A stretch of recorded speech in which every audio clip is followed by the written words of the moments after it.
Welcome back, my dark greens, to the WTF News / reaction channel. Reaction video. At this point, it's like WTF News plus reaction now. I might as well call that because I think it's better to basically react to the news than to basically talk about it nowadays. Either way, if you don't know what to talk about, this is a video I've been meaning to make for a while now. If you don't know, there's something called the Stop Killing Games Initiative. It's been going on for a while now. If you don't know about it, then let me inform you, because this is so important that all of us need to be aware of this. It's been on for a while, and I was wishing that I talked about this sooner.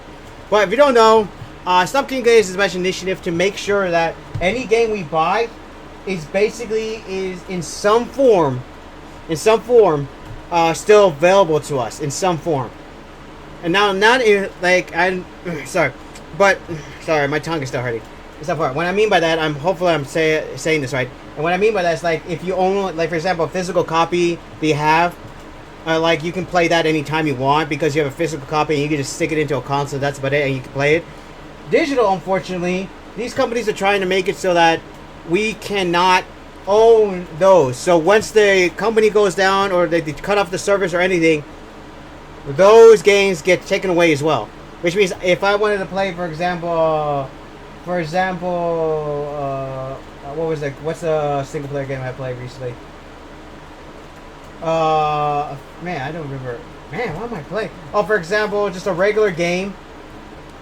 I'm not gonna. I don't know. It's a bad example. It doesn't matter. Like, if I wanted to play just a regular game, all of a sudden the company goes down and that game, like, gets taken off the market. Like, I can never play it before, and that's a single player game. Same thing with online games. Like, if the servers go down, sorry, you can't play that anymore. So yeah, that's off, and and that's gone. And before I continue on, just to let you know that these companies think that we want these online games to be eternally on.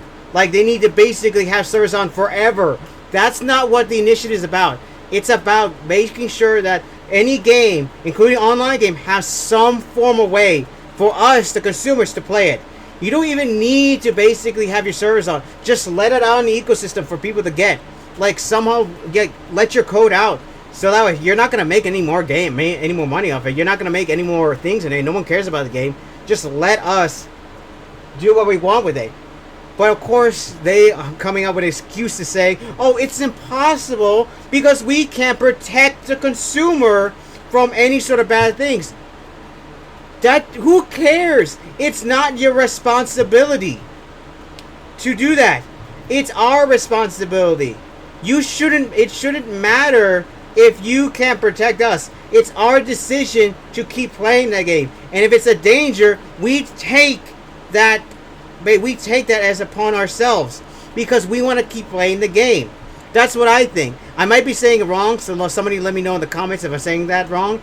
But to me, them thinking that they need to protect us all the time is such a lame excuse. Seriously, it's such a lame excuse. They don't have the right. They don't have the right to take my game away. I pay for it, especially nowadays since these companies want to go to $80 to freaking $100. Yeah, I want to be able to play my game after the servers go down or after the company decides to get rid of the license. I deserve to keep playing my game. But of course, some people keep saying no. Some of these idiotic companies saying, oh no, they need to get used to it. No. I want to keep playing my game. And like I said before, it is not your job to protect us. They're basically trying to come up with some excuse. Especially since then, it will cause, and especially the other excuse where they say, oh, well, it's because we will get hit with a lawsuit or something. I don't know what they were trying to explain there. They said that we will get in trouble because we're letting people do this. No, it doesn't matter. You don't have to be responsible. You can just put in the NDA right there. After we release it, it is not our responsibility. Anything that happens to this game is not our responsibility. If you choose to do anything with this game, that's on your thing. We're not responsible for whatever happens anymore. See that how easy? You could just say that. But of course, these game companies want to not let us have our freedom to play our games whatever we want, to not let us have our games, because they don't want to let us have freedom, and because that means they would have to work harder to make new games better than the old games, which that is literally the whole point of your job. All right. Now I may be describing this in a whole different manner. So please let me know if I'm wrong down in the comments below. But I will leave a link to Accursed Games down below, so that way you can. I think that's the name. If I got the name wrong, I'm sorry. Just go and look at the description, and you can go look it from him. From I think Frost, his name is. Yeah, I will leave it down below so you guys can go look at his topics and also his first video and his second video. He explains the situation of what's happening, especially now because someone unintentionally helped us. Okay. Either way. We're just going to be talking about what's going on because an official complaint against Stop Killing Games has happened. Oh boy. And I've seen this complaint, and it is just BS. So we're here to watch YongYea's reaction to the situation. Like I said, if I got anything wrong about the situation of the Stop Killing Games please let me know in the comments. Either way, let's begin. The smell of desperation. Exactly. Industry. I mean, talk about one of the lamest attempts at discrediting. Also, just to let you know, we got at least. Also, this video is going to be down below. I have to say this now. We got 1 week left before this gets looked at the higher ups over in Europe. We're almost there. We got a week left. The Stop Killing Games movement, which, for those who don't know, is essentially an initiative that is trying to make it so legislators take the issue of video games being wiped out from existence and being removed from players' libraries seriously. And there's a movement that just about, most sensible people agree with. And so you've got a situation where this movement has garnered over 1.4 million Look at that. In large part because Pirate Software, a content creator who went against Stop Killing Games and used arguments that misrepresented what the movement was all about, sort of became this common enemy, and that garnered so much attention that Stop Killing Games ultimately ended up meeting its goal, sort of towards... I have to say this right now. I have watched Pirate Software before. I don't know if he said the name, so I'll say right now. I have watched Pirate Software's shorts. They were informative. They were good. They were great. But seeing this now, I just can't believe how Pirate Software was literally just somebody just trying to destroy the game industry. I don't know how he thinks, but considering how he is right now, thankfully we had Moist and other people talking about, hey, would you calm down, man? What the heck is wrong with you? And talk about this. Thankfully they've hopefully convinced him, but I think he's just causing more problems right now. I have no idea.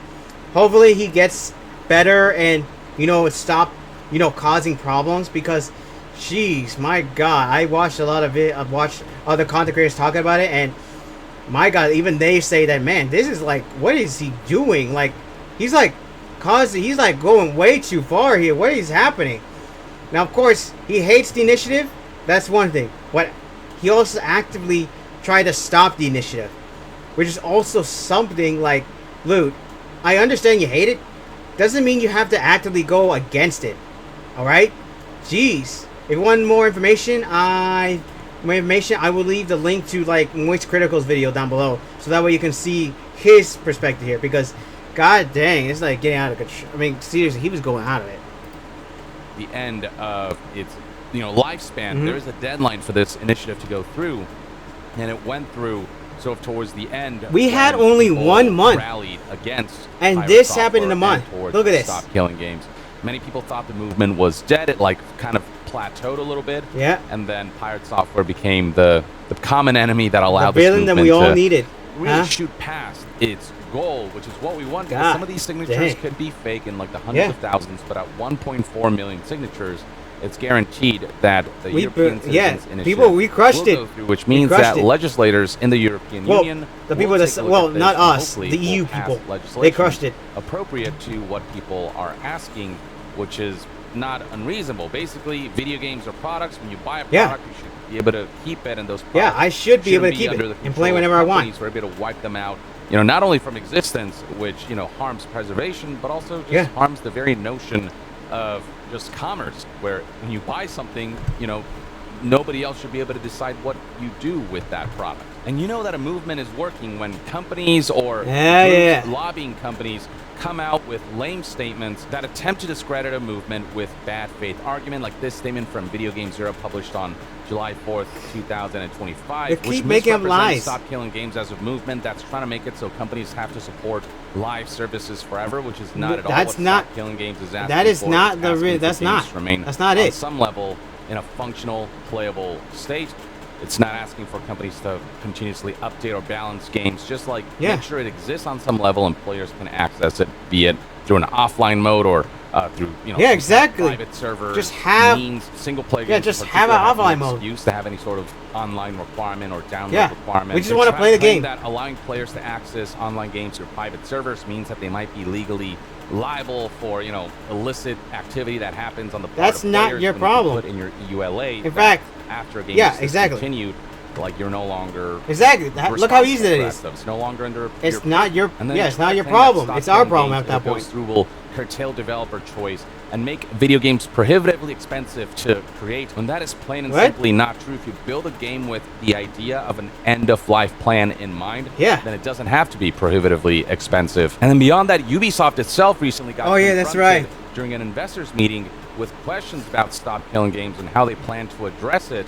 And Yves Guillemot, the CEO of Ubisoft, responded with something similar. Again, misrepresenting Stop Killing Games, talking about how they can't support a game forever, which is not Killing Games is asking of companies. They bring up The Crew and how, hey, even though that game got shut down and removed from players' libraries, they did release a sequel, and at one point it went on sale back in September of 2024 for $1 or €1. But that's all irrelevant because The Crew 1, which is its own separate game, still got delisted, got removed from existence, and purchases that players made of The Crew got removed from their libraries. They essentially got stolen from them. He talks about how to preserve games or release version 2 and version 3 of these titles, but version 2 and version 3 are not patched versions of an existing game. They're entirely new games. The old games also are their own separate products, and you're taking those away from players. Releasing sequels doesn't invalidate what you're doing. So again, it doesn't do anything. It just makes you look what he said, desperate. Here comes one more in the form of an anonymous complaint that was issued against Ross Scott to the European Union in regards to the Stop Killing Games movement, as detailed here by Ross Scott himself on his channel, Accursed Farms. This video is titled "The Industry Filed False Claims Against the Stop Killing Games Initiative." Accursed Farms, so that was he's Accursed referring Games. to this transparency complaint right here that basically tries to claim that Ross Scott did not disclose certain information that he had to disclose per regulation in regards to European citizens. I have seen this. It is so just incredibly bad faith argument, similar to what Video Games Europe and Ubisoft put out as far as statements in regards to Stop Killing Games. It's such a lame attempt. Worth noting that this complaint was issued anonymously, so we have no idea who this is from, but the timing of everything is certainly interesting. Video Games Europe recently came out with a statement. Ubisoft came out with a statement. The games industry as a whole is realizing that Stop Killing Games has gained enough momentum that it will likely be in the hands of legislators. And so the timing of this anonymous complaint coming in, the timing is certainly interesting. So but I have to say how hilarious right now, because this argument makes no sense and like so many reasons. And I have to say this: the fact that the Stop Killing Games started to pick up momentum at the last month, I think all these game companies did not expect that to happen, and they were just like lazy, and all of them just sitting back. Just, there's no need for us. This is not gonna make it. We're in the final month. Who cares? They're not gonna make it. We're gonna keep sitting on our butts. And then all of a sudden they start kicking up, and now they're starting to freaking kick something now towards it. The problem is, there is just such short notice. Well, that they're starting to fumble a lot more because they're trying their best to. Okay, what can we do to stop this? What can we do? I know a month is like, depends on how you think about it. A month is like short compared to a lot of stuff. You gotta think about it compared to companies. Well, that's what I think, and they're all trying their best to find a way to stop this, but. Since they waited so long, they didn't even bother prepping up a backup plan to say, hey, what happens if it does pick up? We need to have something ready. They all just decide, nah, it's done. No, there's no reason. It's not going to pass. Oh my God. Pride cometh before the fall, huh? They thought they could get away with this, but in the end, they thought they could just sit back and do nothing. But in the end of the day, I guess Stop Killing Games having to get a pickup right now, basically foiled all their plans. If they ever had any plans before. You're going to see what I mean when the argument here. The basis for complaint is Article 17 of Regulation EU 2019/788, which requires European Citizens Initiative organizers to provide clear, accurate, and comprehensive information on the sources of funding for the initiative exceeding €500 per sponsor. The regulation specifically states the group of organizers shall provide for the publication in the register and, where appropriate, on its campaign website, clear, accurate, and comprehensive information on the sources of funding for the initiative exceeding €500 per sponsor. And then they highlight how Article 17.2 grants anyone the right to submit a complaint in regards to the violation of this regulation. So what this complaint is claiming is that Ross Scott made financial contributions to this initiative and did not disclose that, and therefore he's in violation of European Citizens Initiative regulations. Or here's how they put it in this current violation section of this complaint. Number 1, false no funding declaration. The official European Citizens Initiative register currently displays no content available under sources of funding, indicating the organizers have declared 0 funding sources. And number 2, systematic concealment of major contribution. This declaration appears fundamentally incorrect based on publicly documented evidence of substantial undisclosed professional contributions to the campaign. So this complaint tries to claim that Ross Scott did help fund the campaign on some level, and the way they frame it is professional contributions. They make the assumption that he's essentially like a professional campaign manager because he's come out with statements like this one from July of 2025. He had an interview with news outlet PC Gamer where he said, "There have been many weeks on the campaign where I've been working 12 to 14 hours a day to keep things moving to get signatures." Now, working doesn't necessarily mean on a professional level. Ross Scott has been working on a purely volunteer basis, but that's something that this complaint doesn't take into consideration. They also highlight how Scott once admitted that I've been running a rickshaw carrying people to the destination. So yeah, they're interpreting this rather literally when it's just metaphorical hyperbole. And then beyond that, they say here multiple media interviews identified Scott as handling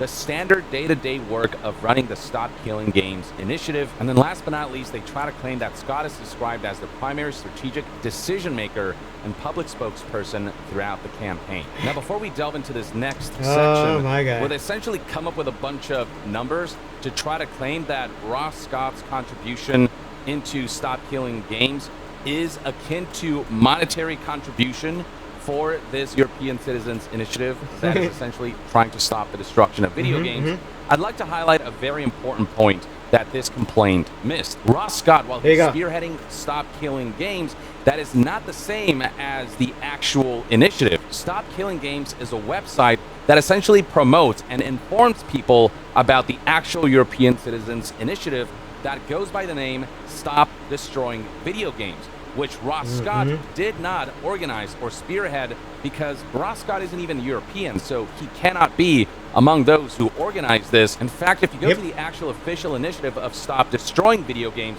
you'll find the following organizers under the categories of here's the real people, members, and others. And Ross Scott is not listed here at all because he legally cannot become an organizer of this European initiative. There's a distinction between Stop Killing Games, the website, and Stop Destroying Video Games, the actual initiative. Stop Killing Games merely tries to inform people about the official initiative, but the actual initiative itself, Stop Destroying Video Games, Ross Scott, aside from his support of it, it has nothing to do with Ross Scott at all. So the fact that they're going after Ross Scott as if he's the head honcho of Stop Destroying Video Games, the official movement, it's just wild and already woefully misinformed. But then here comes the huge logic leap where they try to assess Ross Scott's professional value and how his contributions towards the campaign can be seen as monetary value that was not reported. This complaint cites how Ross Scott has himself said that he spent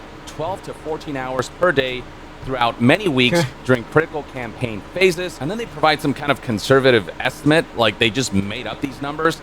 15 to 20 weeks at high intensity. Who would work that much for a day? Who does that? 1,260 hours to 1,960 hours. Ross Scott himself was baffled by this because they just came up with these numbers without actually consulting with Ross Scott.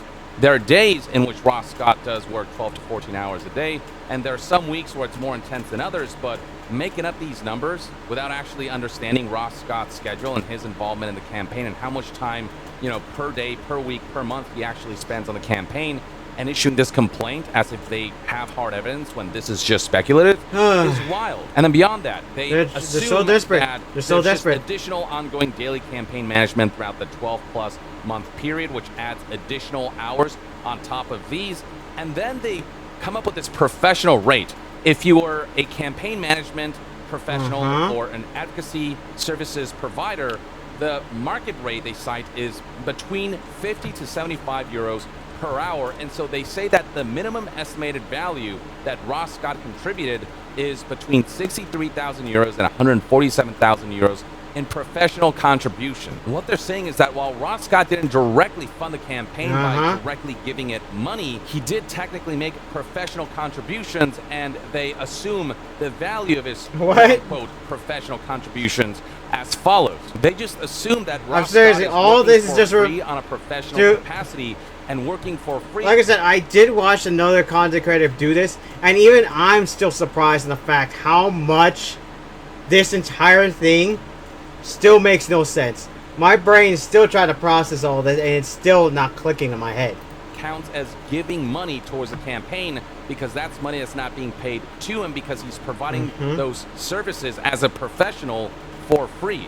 When all Ross Scott has been doing is just volunteering his time, but they argue in bad faith that that volunteer time is actually professional contributions that are worth this much money based on the current market. I did not realize volunteer and payment were the same thing. Ross Scott is not a professional campaign manager or doesn't provide professional advocacy services. He just strongly believes in the Stop Destroying Video Games initiative and therefore founded the Stop Killing Games website because he strongly believes that he needs to raise awareness of an issue that he believes in and that clearly a lot of people also believe in based on the sheer number of signatures that everybody believes in this. And then they further try to argue in bad faith by saying that what they've presented here represents only documented intensive periods, not total campaign involvement, which they have no evidence of, no actual information about. They clearly did no research, or they clearly didn't even reach out to Ross Scott to confirm any of this. They're just making assumptions.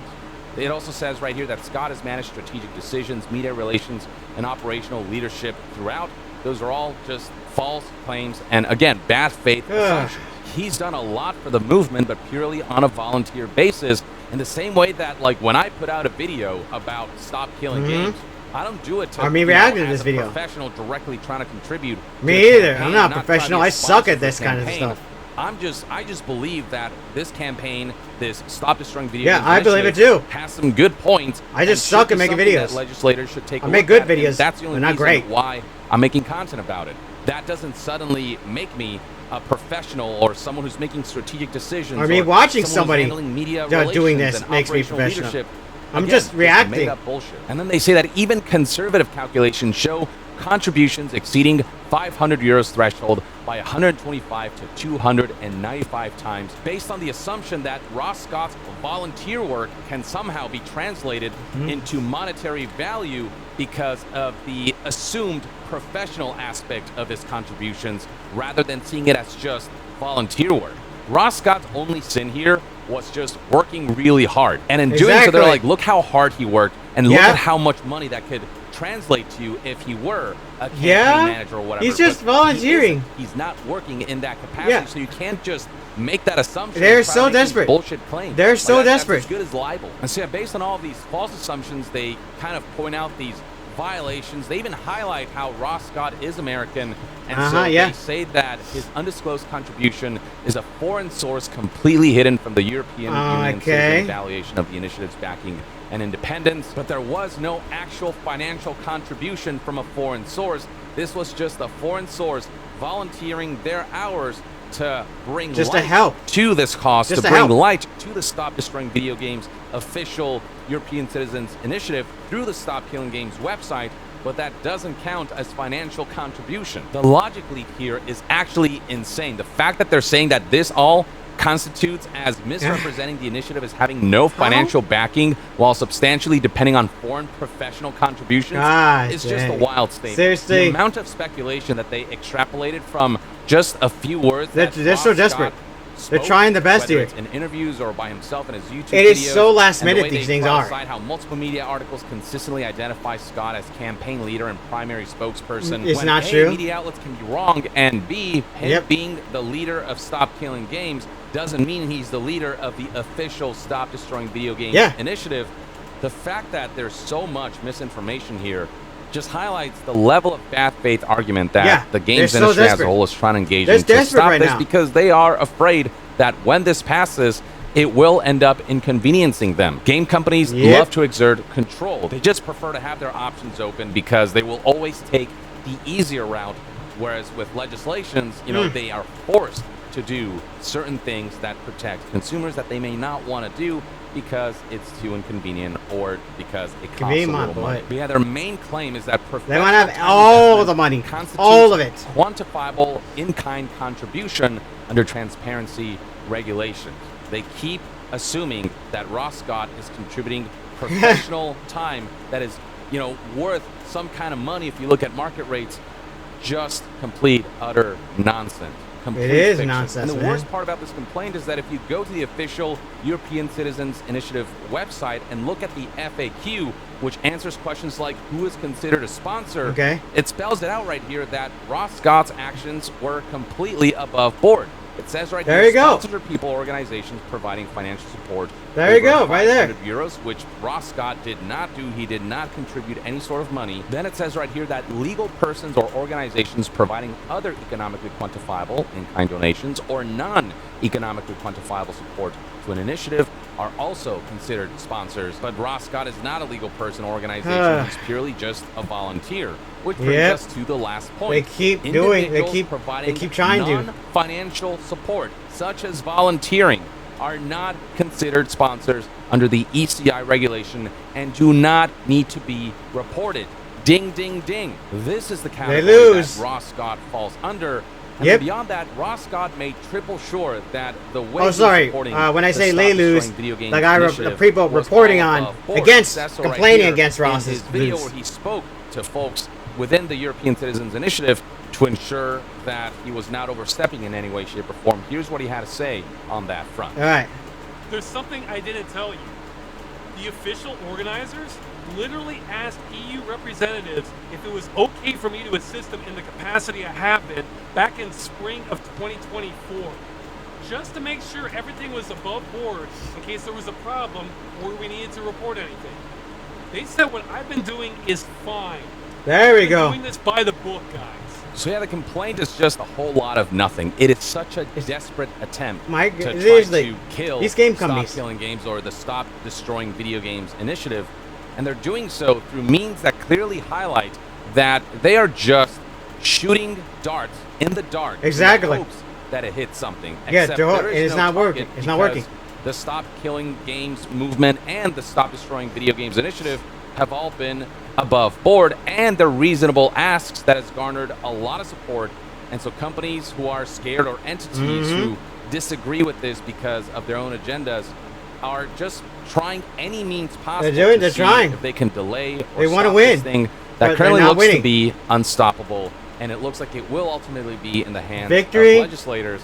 Victory to be assured. What are very sound arguments that, products that you buy, you should be able to have agency over as a customer. Exactly. It's likely a losing battle for game companies. Yeah. And the I want to play my games. I want to keep playing my games. Of video games and companies' ability to just strip games, digital or physical or otherwise, from players' libraries or from players and customers in general. In fact, already we're seeing members of the European Parliament expressing support for the Stop Destroying Video Games initiative, as highlighted here by Ross Scott, who listed out some pretty prominent names. Legislators across all of Europe who do agree with Stop Killing Games and the Stop Destroying Video Games initiative. In fact, Nicolae here in particular from Romania is a vice president of the European Parliament, and he has expressed his full support for Stop Killing Games. That's what we're talking about. And he himself has signed the Stop if these game companies want to try to win, and they have to go against actual politicians. Once sold belongs to the customer, not the company. I mean, boom, that's what right there. Simple that's statement, what it is. But apparently one that needs to be repeated. Yes. And this post right here from the Exerto that talks about this garnered millions of views, tens of thousands of likes, and tons of people essentially calling this legislator a Chad for agreeing what is essentially a very basic consumer right, a very reasonable consumer right, where customers' access to products that they purchased should not be controlled by any other entity but the customer. It's theirs. They paid money for it. In the same way that it'd be invasive if Nintendo came into my house and took away one of my SNES cartridges because the license expired or whatever. Exactly. How egregious that would be. The same goes for when a digital product gets removed from my library. The only difference being is it feels less invasive because there is no physical entity coming into your house to take that product from you, because it's all done digitally through the push of a few buttons, but the effect is ultimately the same. It's equally invasive, but whether it's physical or digital, products are still products. Commerce is still commerce, and it should be treated as such. And what's funny is that some members of Video Games Europe agree, because apparently when Video Games Europe put out the following statement, this was not something that was done with the vote of every member of Video Games Europe. Are you serious? So for example, right here we have BeamNG, the CTO of this company, put out this statement. BeamNG is a member of Video Games Europe. Video Games Europe didn't ask BeamNG concerning their response to Stop Killing Games. As far as I know, there wasn't a vote on this too. We do not agree with their statement. This is not how a representative group should be behaved. And then he continued with the following statement. It isn't clear why Video Games Europe's statement is problematic for all companies. Their position allows a sale to be fully destroyed at a future time, including right after someone bought it. A lot of EULA say we can just take your products and take them away from you of our own volition at any time for whatever reason. They come to my house. Ridiculous. Come to my freaking house to do it. The statement concludes with, this kind of position destroys consumer trust and leads to consumer protection loss, which is precisely what's happening right now based on the amount of support Stop Destroying Video Games has gotten. Hopefully legislators will take this seriously. Even Epic Games' own Tim Sweeney Epic Games when people pointed out this list of logos of companies who are under Video Games Europe or who are members of Video Games Europe. Tim Sweeney came out to clarify that Epic Games hasn't lobbied or opined on the law. I guess our logo is on the picture above because we're a member of various trade organizations like Video Games Europe. Man, they just jumped you in there, huh? Opined against the proposal, but that doesn't mean that the companies who are members of that organization actually approved this statement. So Video Games Europe represented everyone with the statement that they just put them all together. Companies may not necessarily agree with. So even within the games industry, there might not be full-fledged support for the eradication of Stop Killing Games. Some companies may actually want Stop Killing Games to go through and may actually agree. That's great. That's great. It will bring trust to the companies. Mandate, so that executives to people who want this to pass. Get lazy about that stuff. And the mandate of like protecting consumers' purchases. Yeah, because like I said, reasonable. And so, I want to play my games in the future. A lot of positive movement. Not find out they're gone. Transpired. But Ross Scott has also expressed that if we're seeing complaints like these right now, when the Stop Killing Games or the Stop Destroying Video Games initiative has garnered more than enough signatures for it to become something that legislators take a look at, he is afraid of like becoming a target essentially. He already is a target. Yeah. And you know, this one shot that was taken at him was just incredibly lame. And this complaint. Yes, so we'll find out what happens next in the meantime. What other attempts will be made. So I hope Ross Scott knows that, I mean, if they try some shit, like the internet is coming for the entities, because Ross Scott, you know, he has a lot of backing and he made this movement possible, and now something really good might happen for consumers because of his efforts. So know that I can play my games in the future. A lot of support, and a lot of people will speak on your behalf so long as everything continues to be above board, which has been thus far. So, you know, I wish you the best, but I also wish this movement and initiative the best. I hope that legislators get the right message and do the right thing. And that, ladies and gentlemen, is the latest update on that's great. Games / Stop Destroying Video Games, the official European. Okay, with that, I guess I'll end it right there because, like I said, I don't want to have another ad popping up on me. But either way, that's what I'm talking about. That's what I want. I want to keep playing my games. I have a lot of physical copies right here. Sorry, a copy with me. But I want to be able to play them. I don't want to like upload, like go in. That's what I'm just talking about. Sorry, I just made another video today. basically, I want to keep playing games. If I have a digital copy, I deserve to be able to go on, sit my butt down in my chair, begin and start playing that game, and not instead of saying, "Oh, sorry, the license is no longer available, so you cannot play this." So it's in my library, or it's not in my library. I don't know how that works, because I want to keep playing the game. I don't want to just now keep playing the game and all of a sudden it just gets taken away from me.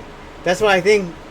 This is such an incredible thing. I wish I reported this. I talked about this like earlier time, but there was like so much other stuff happening. Oh, and plus I just wanted to just make reactions with typing and just see how it works, to see what happens. And so far so good. I'm grateful, and thank you to Pirate Software for basically becoming the villain that we all needed. Sorry about that. Mama Knight came in here to tell me it's time to eat. Yeah, it's like at night right now. Sorry, but either way, I'm somebody to finish this before she came in. But either way, it doesn't matter. Yeah, and thank you to Pirate Software for becoming the villain that we all needed. Hilarious. The irony. But either way, hope you enjoyed today's video. I will leave the link to the YongYea's video down below, and also leave the link to Frost's video down below as well, so that way you can get all the information from there. Alright? I just wanted to react to this with you guys, because this is because the attempt against Ross is such laughable. It makes me laugh so much. It makes me smile, because it just means these corrupt video game companies are trying their best. Like I said, it was last minute. They're all trying to do some last minute things. They never had a plan. They never had a plan to begin with. They were just expecting this to fail. It's just hilarious how the plans are falling apart. Anyway, right now, hope you enjoyed today's video. Comment, subscribe down below if you enjoyed today's video.